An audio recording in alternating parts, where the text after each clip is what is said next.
Étude d'un événement composé. Et c'est là qu'on va commencer à étudier et à se prononcer sur les études d'un événement complexe, quand on a plusieurs étapes. Et pour ça, on va se référer surtout à faire des arbres de probabilité. Je vais vous montrer comment faire. Mais une morale à retenir à ça, c'est quand on a des ou soit, comme on peut voir ici, on va faire des additions. On va additionner. Alors qu'au contraire, quand on voit des et ou suivi de, qu'est-ce qu'on va faire avec les fractions? On va les multiplier. Illustrons ça avec un exemple qui est quand même assez complexe, c'est-à-dire, on a un sac de billes. Et l'étude porte maintenant sur avec remise. Donc, quand on va piger une première bille, on va la regarder et on va la remettre dans le sac pour avoir les mêmes probabilités. Vous allez voir, ça va être un peu plus simple. La capsule suivante, elle, ça va être un peu plus complexe parce qu'on ne la remettra pas, la première bille qu'on a pigée dans le sac. Le truc pour faire un bel arbre, souvent des élèves me demandent comment on fait pour faire un bel arbre, c'est on fait comme des colonnes virtuelles. Alors que ceux qui font des arbres qui se ramassent pas très beaux, c'est ce qu'on appelle un peu comme une fleur. C'est presque illisible, ça, cette affaire-là, ce qui ressemble à ça. Donc, on se fait des colonnes virtuelles, comme ça, ce qui va nous indiquer nos étapes. Comme ici, on voit très bien que je pige ma première bille, ça va être cette colonne-là ici. Je pige ma deuxième bille, ça va être vis-à-vis cette colonne-là ici. Donc, vous voyez, les colonnes vont faire que ça va faire très propre.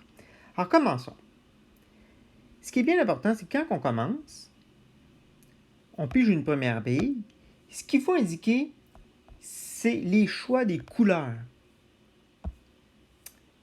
Par exemple, ici, j'ai 3 choix de couleurs. La bille peut être soit bleue, rouge, ou elle peut être verte. Bleu, rouge, ou elle peut être verte. Il y en a qui vont me dire, mais monsieur, illustré de cette façon-là, c'est comme s'il y avait à peu près le tiers des champs chacun. On a à peu près la même champ chacun, ce qui est tout à fait faux. C'est la raison pour laquelle, sur chacune des branches, on va dire la probabilité qu'on a d'obtenir cette bille-là. Par exemple, des bleus, j'en ai 1, 2, 3 sur 4, 5, 6. Donc, j'ai 3 billes sur 6 qui sont bleues. Et je l'indique ici sur la branche bleue. Alors que des rouges, j'en ai 2 sur 6. Donc, j'ai 2 chances sur 6 qu'elles soient rouges. Les vertes, j'en ai juste une. Une chance sur 6. Il y en a qui vont me dire, monsieur, vous ne devriez pas réduire cette fraction-là? On pourrait, mais moi, j'aime mieux le faire à la fin. On y va. On continue. Je pige ma première bille. Je me rends compte, elle était bleue. Ça, c'est cette branche-là ici. Elle était bleue. Je la remets dans le sac. Et là, j'en pige une deuxième. Quel est le choix des couleurs? Ben, c'est simple. Elle peut être encore bleue, rouge ou verte. Puis, puisque je l'ai remis dans le sac, ben, les probabilités vont rester exactement les mêmes. J'ai donc, encore une fois, 3 chances sur 6 qu'elle soit bleue, 2 chances sur 6 qu'elle soit rouge et 1 chance sur 6 qu'elle soit verte. Maintenant, on va regarder cette branche-là. On va dire que cette branche-là, c'est pas arrivé encore. C'est pas arrivé du tout. On va regarder cette branche-là ici.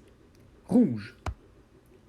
Je regarde, elle est rouge, je la remets dans le sac et j'en repige une deuxième. Encore une fois, c'est quoi les 3 choix? Ben, c'est les mêmes. Elle peut être bleue, rouge ou verte. Bleu, rouge ou verte. Et puisque j'ai remis la bille dans le sac, ben les probabilités sont exactement les mêmes. C'est-à-dire j'ai 3 chances sur 6 qu'elle soit bleue, 2 chances sur 6 qu'elle soit rouge et 1 chance sur 6 qu'elle soit verte. Vous savez quoi? Je regarde la verte maintenant, et ça ici. Et encore une fois, qu'est-ce que j'ai comme choix? Ben, elle peut être bleue, rouge ou verte.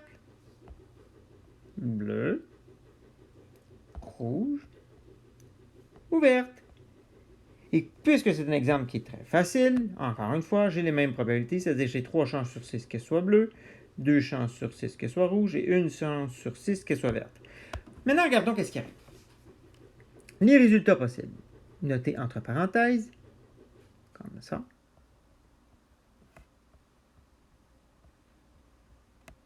Et séparés par des virgules.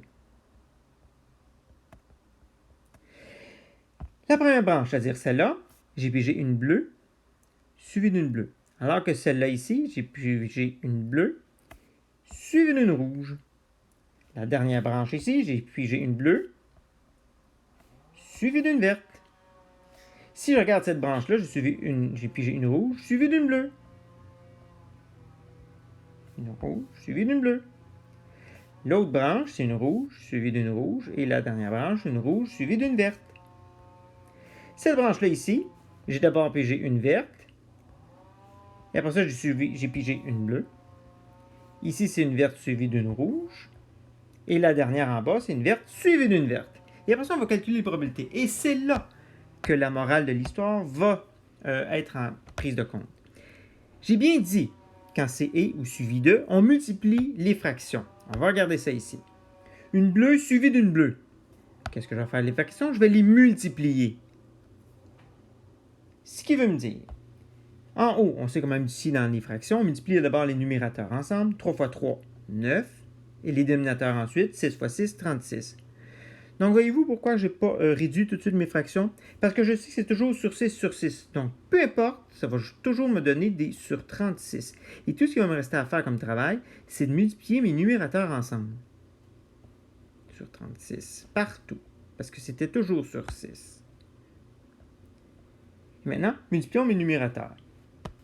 Bleu suivi d'une rouge, 3 fois 2, j'ai 6 chances. Je vois déjà que j'en ai moins de chances de piger une bleue suivie d'une rouge. Une bleue suivie d'une verte, 3 fois 1, j'ai 3 chances sur 36. Une rouge suivie d'une bleue, 2 fois 3, j'ai 6 chances. Une rouge suivie d'une rouge, 2 fois 2, j'ai 4 chances. Une rouge suivie d'une verte, 2 fois 1, j'ai 2 chances sur 36. Une verte suivie d'une bleue, 1 fois 3, 3 chances sur 36. Une verte suivie d'une rouge, 1 fois 2, 2 chances sur 36. Et finalement, la verte suivie d'une verte, 1 fois 1, j'ai une chance sur 36.